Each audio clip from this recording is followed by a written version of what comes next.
Hello, everyone. And so, yeah, I've been watching hockey. It's Hockey Day in America. So, happy Hockey Day in America to America. And to people in Canada, every day's Hockey Day, right? All right. Unless you're talking about night, if it's hockey night, well, we only have those on Saturdays. Every other day we have to get up in the morning. So, Buffalo and the Islanders, and this kind of went the way that I thought it might. So, yeah, I used the old Buffaslug logo because I have it. I like to use the logo every now and then.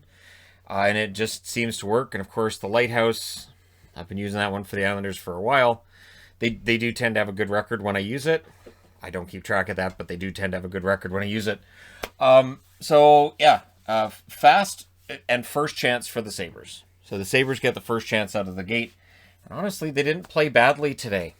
Doesn't matter. Barzal, puck wizardry again. He banks it off the net to himself, so he's behind the net and banks it to himself. Barzal's getting better, and this is scary because he was already a really good forward, and it feels like now he's feeling more and more comfortable as kind of a veteran at this stage to start trying out some stuff that maybe he's only been doing in practice. And we're waiting on an encore for yesterday. We don't get it, but you're waiting on it. Sabres pressed at 3 minutes. Johansson catches a Clutterbuck shot. The shots were only 2-8 minutes in, so this was an Islanders game. Fast game, not a lot of power plays, not a lot of whistles. Wallstrom had a chance that went wide. It was a game of chess, no penalties to that point. And again, few whistles, Isles game. Absolutely. And again, I salute them for having a style of game that is completely theirs. I can tell when I'm watching an Islanders game within the first 10 minutes. I'm like, yep. And the interesting thing is, when the game doesn't feel this way, that means another team is dictating play. It doesn't happen often.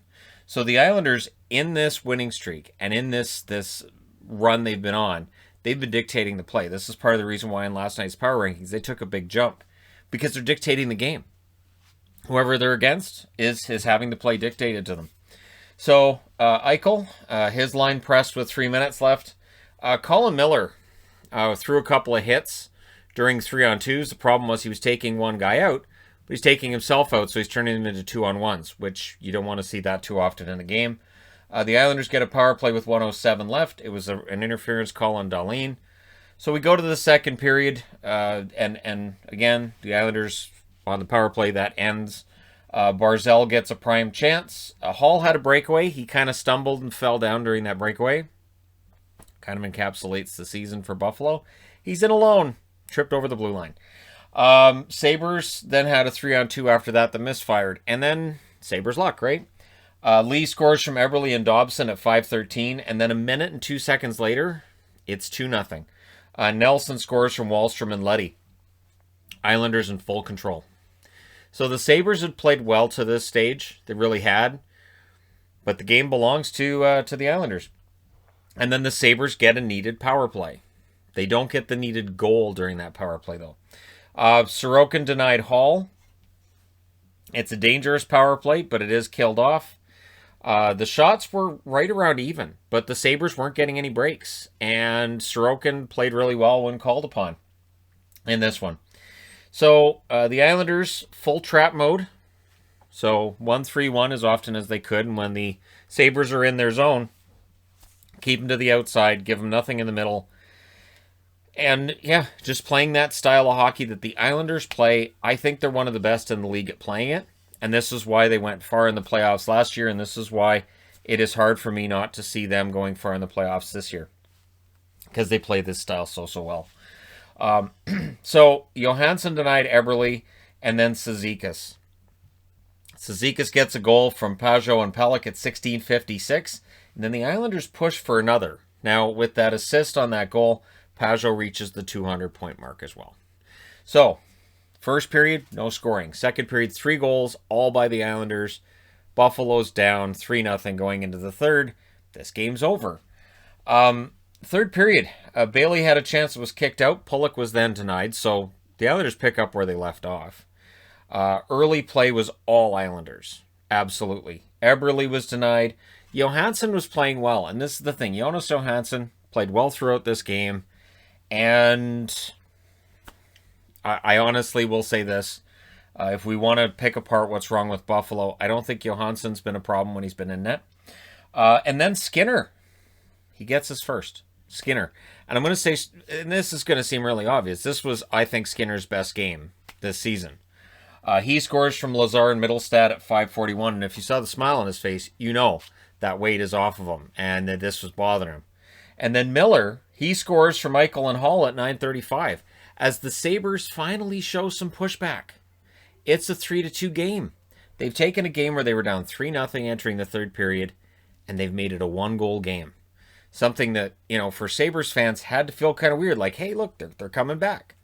The Islanders, though, they pressed with 9 minutes left. The Islanders kind of woke up a little bit off that 3-2 goal as well, and then it's Clutterbuck. Clutterbuck scores from Martin at 12:57. So again, those grunt players, those bottom six guys for the Islanders play a major role in every area of the game. Not just the hitting and the defense, but they do get their share of goals. So that's Clutterbuck's goal. That made it 4-2. The Sabres would net crash with 6 minutes left. And I never really got the feeling that the Sabres accepted their fate in this third period, which is different than recent Sabres games. So while this may look the same, it felt like this game took a different route to get there. So Skinner had a chance that was stopped by Sorokin. Again, Skinner, best game of the year. They pull the goalie with 2.5 minutes left, and what that allows to happen is something strange.